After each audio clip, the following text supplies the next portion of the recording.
समझौता एक्सप्रेस, जो अपने आप में दो देशों के बीच के रिश्तों को बताने के लिए काफी है। एक ट्रेन जिसके बारे में अगर आप पढ़ेंगे तो काफी हद तक भारत और पाकिस्तान के बीच रिश्तों में कब कब उतार चढ़ाव आया है उसे आसानी से समझ सकते हैं।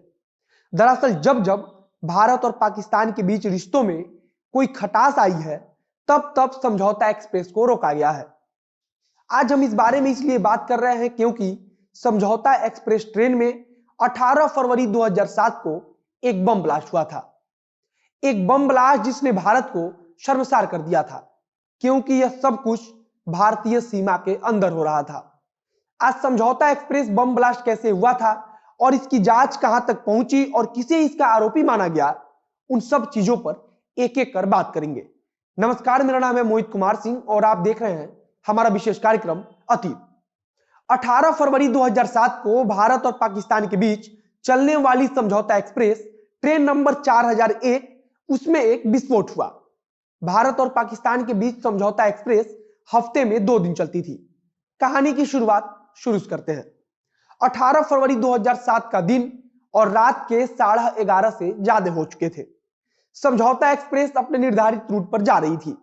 रात्रि के 11:53 पर ट्रेन पानीपत के दीवाना रेलवे स्टेशन पर पहुंचने वाली थी।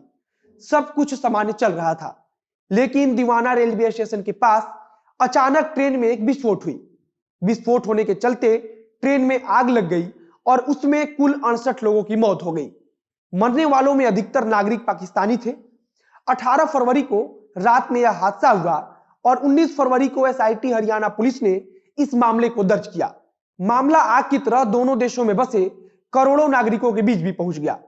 पाकिस्तान ने इसकी जमकर निंदा की, तो वहीं भारत सरकार के साथ साथ भारत की अन्य पार्टियों ने भी इस घटना की निंदा की। किसी के अनुसार यह घटना सही नहीं था और ऐसे किसी भी घटना को, चाहे कारण जो भी रहा हो, उसे सही कभी भी नहीं ठहराया जा सकता। भारत और पाकिस्तान के बीच अचानक से रिश्तों में फिर से खटास आ गई। 19 फरवरी को पुलिस में मामला दर्ज किया गया था और इसके लगभग 2.5 साल बाद 29 जुलाई 2010 को यह जांच एनआईए को सौंपा गया। ट्रेन में धमाके के बाद 2 और ऐसे सूटकेस पाए गए थे जिनके अंदर बम भरे पड़े थे। इनमें से एक को डिफ्यूज किया गया तो दूसरे को नष्ट कर दिया गया। लेकिन अब जांच करने वाले अधिकारियों को एक अहम सुराग मिल चुका था। जो सूटकेस मिला उसके बारे में पता लगा कि वह मध्य प्रदेश के इंदौर स्थित कोठारी मार्केट में अभिनंदन बैग सेंटर से बनी हुई है। जब जांच आगे बढ़ी तो पता लगा कि अभियुक्त ने 14 फरवरी 2007 को इसे खरीदा था।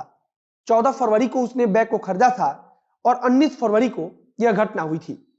जब जांच और आगे बढ़ी तो पता लगा कि जिन्होंने हमला किया वो देश के अलग अलग मंदिरों पर हुए चरमपंथी हमलों से भड़के हुए थे। आगे जांच में कई लोगों का नाम भी सामने आया, जिसमें स्वामी असीमानंद से लेकर सुनील जोशी, रमेश वेंकट, लोकेश शर्मा, कमल चौहान, संदीप दांगे, विष्णु पटेल सहित अन्य लोग भी शामिल थे। जांच एजेंसी ने पंचकुला स्थित स्पेशल कोर्ट में इन अभियुक्तों को लेकर चार्जशीट भी दायर किया। इसके अलावा देश में बड़े स्तर पर पूछताछ की गई, जिसमें कई राज्यों के अलग अलग सदस्य भी शामिल थे।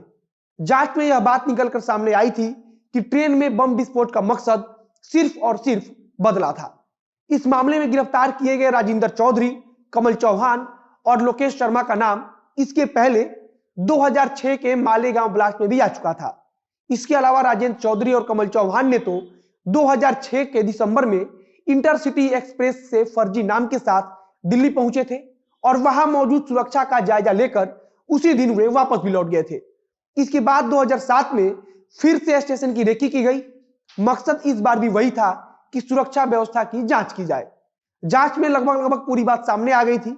सुरक्षा कर्मियों को इन सारी चीजों के बारे में पता चल चुका था कि किस जगह पर बम से भरे बैग को 4 अलग अलग व्यक्तियों को सौंपा गया था, किसने उस कमरे को कब से किराए पर ले रखा था जिसमें बम को रखकर सारी सेटिंग की गई। जिन 4 व्यक्तियों ने बम को ट्रेन में पहुंचाया था उनमें लोकेश शर्मा, कमल चौधरी, अमित हकला जिसे रमेश वेंकट भी कहते हैं और राजेंद्र चौधरी शामिल थे। इन लोगों ने बम को पूरी योजना के तहत ट्रेन तक पहुंचाया था और फिर ट्रेन में ब्लास्ट हुआ, जिससे 68 लोगों की जान तो गई ही, लेकिन वैश्विक स्तर पर भारत की छवि को जो नुकसान पहुंचा, शायद उसकी भरपाई कभी नहीं हो सकती। बम फटने के बाद दोनों ही देशों की तरफ से इसकी निंदा की गई थी। इस मामले में मुख्य अभियुक्त असीमानंद को लेकर विवाद भी होता रहा है। अगस्त 2014 में मुख्य अभियुक्त स्वामी असीमानंद को जमानत मिल गई थी। जांच एजेंसी एनआई उनके खिलाफ पर्याप्त सबूत पेश नहीं कर पाई थी। मौजूदा समय में समझौता एक्सप्रेस बंद हो चुकी है। भारत ने जब कश्मीर से धारा 370 हटाने का ऐलान किया था, तब बौखलाहट में पाकिस्तान की तरफ से समझौता एक्सप्रेस को बंद करने का निर्णय लिया गया था। आज के अतीत में सिर्फ इतना ही। उम्मीद है वीडियो आपको पसंद आया होगा। वीडियो आपको अच्छा लगा तो शेयर कीजिए, फेसबुक पर देख रहे हैं तो पेज को लाइक कीजिए, यूट्यूब पर देख रहे हैं तो चैनल को सब्सक्राइब कीजिए। मिलते हैं फिर बहुत जल्द अतीत के अगले भाग में किसी नई कहानी के साथ। कैमरे के पीछे खड़े वरुण झा और मैं मोहित कुमार सिंह। धन्यवाद।